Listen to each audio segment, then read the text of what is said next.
Alam nyo kung ano yung best analogy sa isang relationship? Ang relationship parang negosyo. Explain natin. Pag nag-start ka ng business, di ba? Merong feasibility study yan, may concept, may business model. Tapos syempre kasama na rin dyan yung financial finishing. Di ba? In a way, yun yung mga considerations natin when we are about to enter a relationship. O baka may pilosopo dyan na sasabihin, ay negosyo, ay pera-pera lang. Although magandang indicator na kumikita ng pera yung negosyo, ibig sabihin, na ma-manage nyo ng tama yung negosyo at nag-grow kayo. Merong naiinis sa akin na masyado ko daw ginagawang logical, reasonable, tsaka scientific ang isang relationship. Ano na, para sa mga nagtrabaho dyan sa corporate setting, di ba?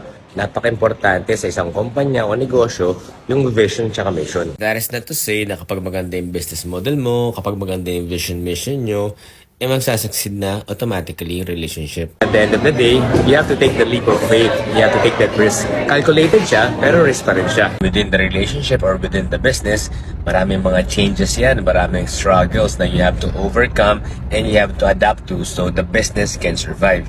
Ganun din naman ang isang relationship. So try nyo lang ha, na parang approach sa negosyo o starting a business ang pagpasok o pag-umpisa ng isang relationship. Okay?